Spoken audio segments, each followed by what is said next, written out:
আমি আধুনিক বাংলাকে রিপ্রেজেন্ট করছি। বাংলা ভাষাকে বাংলাদেশি ভাষা বলে উল্লেখ করায় ফের বিতর্কে দিল্লি পুলিশ। বিষয়টি নিয়ে তীব্র ক্ষোভ প্রকাশ করেছেন কলকাতার জনপ্রিয় গায়ক ও রকস্টার রূপম ইসলাম। বাংলা ভাষাকে অবমাননার অভিযোগ তুলে সাবেক টুইটার হ্যান্ডেলে একটি চিঠির কপি শেয়ার করে রীতিমতো ক্ষোভ উগরে দিয়েছেন তিনি। রূপম লেখেন, এটা কি হচ্ছে? বাংলা ভাষা কি দেশের 22টি স্বীকৃত ভাষার একটি নয়? কেন বাংলা বললেই বাংলাদেশি তকমা এঁটে দেওয়া হচ্ছে? এটা অত্যন্ত মূর্খামির পরিচয়। এদিকে এই ঘটনার সূত্রপাত দিল্লি পুলিশের এক সরকারি চিঠিকে ঘিরে। সম্প্রতি বাংলাদেশি সন্দেহে 8 জনকে আটক করে দিল্লি পুলিশ। তাদের কাছ থেকে পাওয়া কিছু নথি বাংলা ভাষায় লেখা ছিল।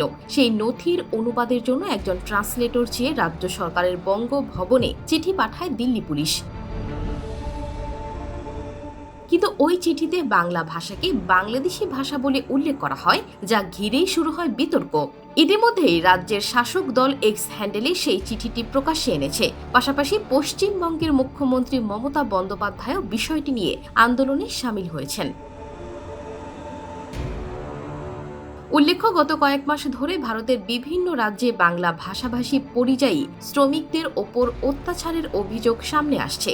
অনেক সময় শুধু বাংলা বলার কারণেই তাদের বাংলাদেশি সন্দেহে মারধর, হামলা, লুটপাট, এমনকি পরিচয়পত্র পর্যন্ত কেড়ে নেওয়ার ঘটনাও ঘটেছে।